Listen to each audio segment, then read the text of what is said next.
ಒಬ್ಬ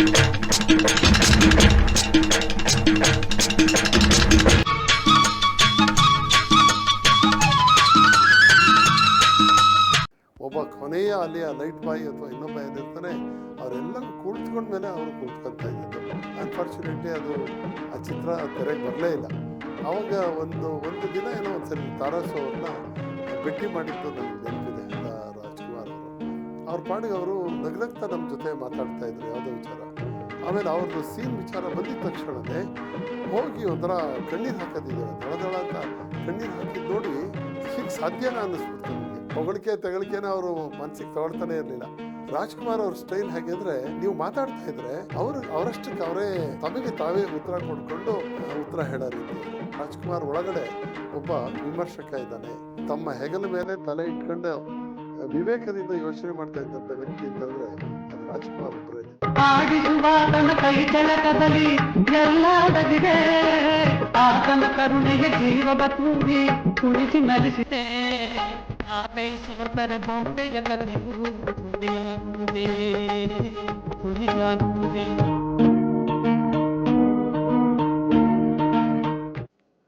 ಸ್ನೇಹಿತರೆ, ಡಾಕ್ಟರ್ ರಾಜ್ಕುಮಾರ್ ಅವ್ರ ಬಗ್ಗೆ ನಮಗೆ ನೆನಪಾಗೋದು ಅಂತಂದರೆ ಅವರ ವಿನಯವಂತಿಕೆ, ಆ ಸರಳತೆ ಮತ್ತು ಸಜ್ಜನಿಕೆ. ಇದು ನೋಡಿದ ತಕ್ಷಣವೇ ಇದು ಮೊದಲಿಂದ ಬಂದಂಥದ್ದಲ್ಲ, ಅದು ಅವ್ರಿಗೆ ಬೈ ನೇಚರ್ ಆ ರೀತಿ ಇದ್ದಂಥವ್ರು. ಒಂದು ರೀತಿ ಯಾವುದೇ ಕೃತಕತೆ ಇಲ್ಲದೆ ಇರೋಂಥ ಒಂದು ಸರಳತೆ ಅವರು ಮೈಗೂಡಿಸ್ಕೊಂಡಿದ್ರು. ನನಗೆ ಮೊದಲಿಗೆ ಅವ್ರನ್ನ ಸ್ವಲ್ಪ ಒಂದು ಸಣ್ಣ ಒಡನಾಟ ಸಿಕ್ಕಿದ್ದು ಅಂತಂದರೆ ಹೊಸ ಬೆಳಕು ಚಿತ್ರ ಮೈಸೂರಿನಲ್ಲಿ ಚಿತ್ರೀಕರಣ ಆಗ್ತಾಯಿತ್ತು. 1982 ಅಂತ ಕಾಣುತ್ತೆ. ಆ ಟೈಮಲ್ಲಿ ಲಲಿತ್ ಮಹಲಲ್ಲಿ ಅದು ಚಿತ್ರೀಕರಣ ನಡೀತಾ ಇತ್ತು. ಸರಿ, ನಾನು ಬಂದೋಬಸ್ತಿಗೆ, ಯಾಕೆಂದ್ರೆ ನಾನು ಆವಾಗ ನಜರ್ಬಾದ್ ಸ್ಟೇಷನ್ನ ಸಬ್ ಇನ್ಸ್ಪೆಕ್ಟರ್ ಆಗಿದ್ದೆ. ಸೊ ಅಲ್ಲಿ ಬಂದೋಬಸ್ತಿಗೆ ಅಂತ ನಾವು ನಮ್ಮ ಪೊಲೀಸ್ನವರೆಲ್ಲ ಅಲ್ಲೇ ಇದ್ದೋ. ಅಂದರೆ ರಾಜ್ಕುಮಾರ್, ನಾವು ಚಿಕ್ಕಂದಿನಿಂದ ನೋಡಿದಂಥ ರಾಜ್ಕುಮಾರ್ ಹೇಗಿದ್ದಾರೆ, ಹೇಗೆ ನಡ್ಕೊಳ್ತಾರೆ, ಅವರು ಬೇರೆಯವ್ರ ಜೊತೆ ಇಂಟ್ರ್ಯಾಕ್ಷನ್ ಯಾವ ರೀತಿ ಇದೆ, ಇದೆಲ್ಲ ನೋಡೋ ಅಂಥ ಒಂದು ಕುತೂಹಲ ನನಗೆ. ಅಲ್ಲೂ ಒಂದು ರೀತಿ ರಾಜ್ಕುಮಾರ್ ಅಂದರೆ ಬರೀ ಬೆರಗಿನಿಂದ ನಟ ಅಂತ ಅದಲ್ಲ, ಅದು ಇವರು ಹೇಗೆ ನಿಜವಾಗಿ ಇವರು ಸರಳತೆಯ ಪ್ರತೀಕ ಅಂತ ಹೇಳ್ತಾರಲ್ಲ, ಅದರಲ್ಲಿ ಏನಾರ ಢೋಂಗಿತನ ಇದೆಯಾ ಅಥವಾ ಬರೀ ನಟನೇನಾ ಅಂತ ಹೇಳಿ ಈ ಥರದ್ದೆಲ್ಲ ಪ್ರಶ್ನೆಗಳು ಆಗೆಲ್ಲ ಮಾತಾಡೋರು. ಅಂದರೆ ರಾಜ್ಕುಮಾರ್ ಅವರು ಅವರ ಸರಳತೆಯನ್ನು ಆ ದಿನಗಳಲ್ಲಿ ಟೀಕಿಸೋದು, ಅವ್ರನ್ನ ವಿಕಾರವಾಗಿ ಮಾತಾಡೋದು, ಇಂಥದ್ದೆಲ್ಲ ನಡೆದೇ ಇತ್ತು. ಅವ್ರಿಗೆ ಜನಪ್ರಿಯತೆ ಎಷ್ಟು ಮೇಲ್ಮೇಲೆ ಹೋಗ್ತಾಯಿದ್ರೋ ಅವರ ವಿರುದ್ಧವಾಗಿ ಅಪಪ್ರಚಾರ ಮಾಡೋಂಥ ಇನ್ನೊಂದು ಗುಂಪು ಕೂಡ ಹಾಗೇ ಇರ್ತಾಯಿತ್ತು. ಹೀಗಾಗಿ ಜನಗಳಿಗೆ ಸದಾ ಕಾಲನೂ ಒಂದು ಗೊಂದಲ, ನಿಜವಾಗಿ ನಾವು ತೆರೆ ಮೇಲೆ ನೋಡೋಂಥ ರಾಜ್ಕುಮಾರೇ ನಿಜ ಜೀವನದಲ್ಲೂ ಇರ್ತಾರ, ನಿಜ ಜೀವನದಲ್ಲೂ ಅವರು ಹಾಗೇ ಇದ್ದಾರೋ ಅಥವಾ ಬೇರೆ ಥರ ಇದ್ದಾರೋ. ನಾನು ಸುಮಾರು 8 ದಿನ ಚಿತ್ರೀಕರಣ ನಡೀತು ಇಲ್ಲಿ ಲಲಿತ ಮಹಲ್ ಇದು ಫಾಸ್ಲೇನಲ್ಲಿ. ಆಗ ಬಂದರೆ ರಾಜ್ಕುಮಾರ್ ಅವರು ಎಲ್ಲರ ಜೊತೆ ಊಟ.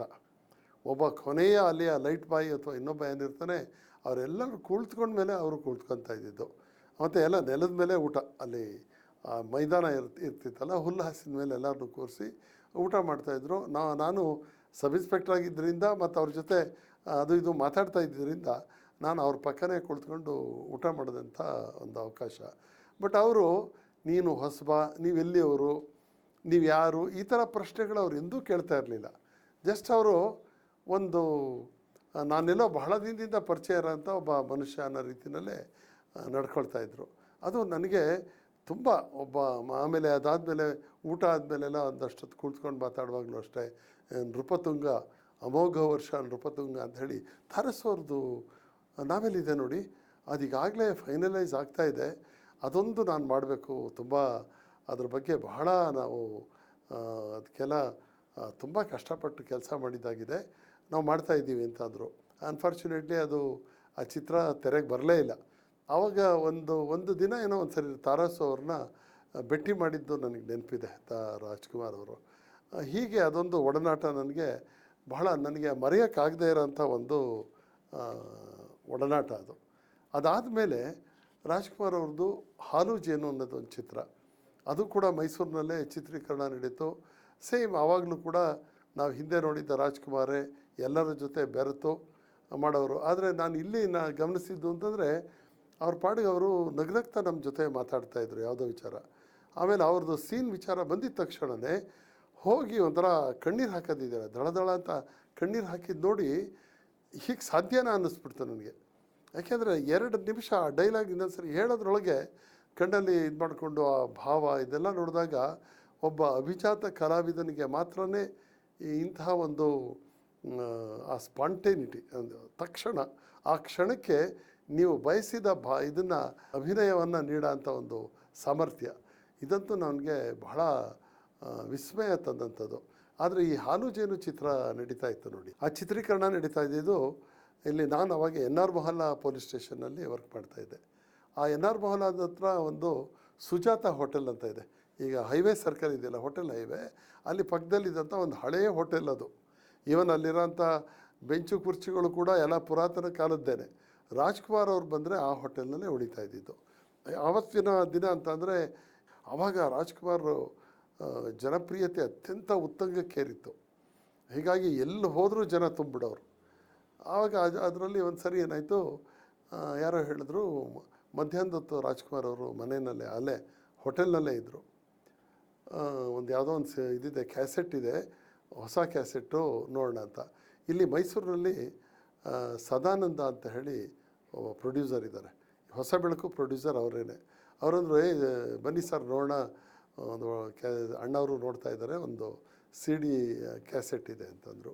ಯಾವುದು ಅಂತಂದರೆ 3 ವಜ್ರಗಳು ಅನ್ನೋ ಚಿತ್ರ, ಅದರ ಹೊಸ ಪ್ರಿಂಟಿನ ಒಂದು ಇದನ್ನು ನೋಡಿದೆ. ನಾನು 3 ವಜ್ರಗಳು ಸಿನಿಮಾದಲ್ಲಿ ನೋಡಿದ್ದೆ, ಅದು ನ್ಯೂ ಪ್ರಿಂಟು. ರಾಜ್ಕುಮಾರ್ ಅವರು ಈ ಹಳೆಯ ಕಾಲದ ಬೆತ್ತದ ಕುರ್ಚಿನಲ್ಲಿ ಹಾಕೊಂಡು ಅವರೆಲ್ಲ ಒಂದು 4-5 ಜನ ಮುಂದೆ ಕೂತಿದ್ರು, ಇನ್ನು ಹಿಂದ್ಗಡೆ ಒಂದು 5-6 ಜನ ಕುಳಿತಿದ್ದು. ನಾನು ಮತ್ತು ಸದಾನಂದ್ ಇನ್ನೂ ಹಿಂದೆ ಕುಳಿತುಕೊಂಡು ಟಿ ವಿನಲ್ಲಿ ಅದನ್ನು ಹಾಕಿದ್ರು.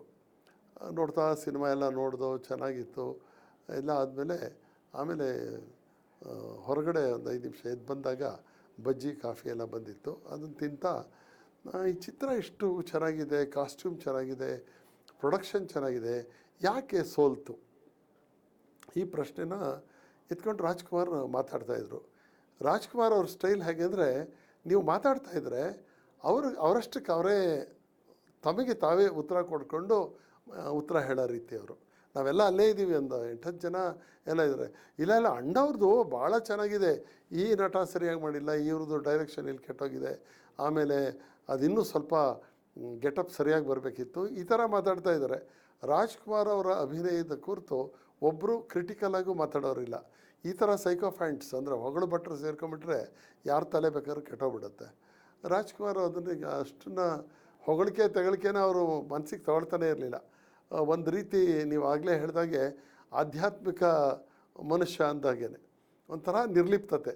ನೀವು ಹೊಗಳೋದನ್ನು ಅವರು ಹೌದಾ ಅಂತ ಆ ಥರ ಏನೂ ಇಲ್ಲ, ಸುಮ್ಮನೆ ಅವ್ರ ಪಾಡಿಗೆ ಅವರು ನೋಡ್ತಾಯಿದ್ರು, ಎಲ್ಲರ ಅಭಿಪ್ರಾಯನೂ ಹೇಳ್ತಾಯಿದ್ರು. ನಾನು ಯಾವುದೋ ಒಂದು ನನಗೆ ಯಾವ ಚಿತ್ರರಂಗದ ದೊಡ್ಡ ಇದಿಲ್ಲದೆ ಹೋದ್ರೂ ಒಬ್ಬ ಪ್ರೇಕ್ಷಕನಾಗಿ ಏನೋ ಒಂದು ಹೇಳೋದಿರುತ್ತಲ್ಲ, ನಂದು ಒಂದು ಮಾತು ಉದುರಿಸಿದ್ದೆ. ಆಮೇಲೆ ಎಲ್ಲನೂ ಕೇಳಿಕೊಂಡು ಅವ್ರಿಗೆ ಅಷ್ಟಕ್ಕೆ ನಮ್ಮ ಜನ ಅಷ್ಟು ದಡ್ರಲ್ಲ ಕಣ್ರಿ, ಅವರು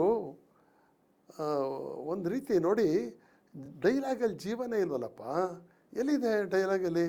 ಈಗ ಸತ್ಯ ಹರಿಶ್ಚಂದ್ರ ಆಗಲಿ ಅಥವಾ ಬೊಬ್ಬರು ವಾಹನ ನಾವು ತೊಗೊಂಡ್ರೆ ಹೇಗಿದೆ ಡೈಲಾಗ್, ಒಂದು ಡೈಲಾಗ್ ಹೊಡೆದ ಅಂದರೆ ಇನ್ನು 10 ವರ್ಷ ಆದರೂ ಪ್ರೇಕ್ಷಕ ಮರೆಯೋದಿಲ್ಲ.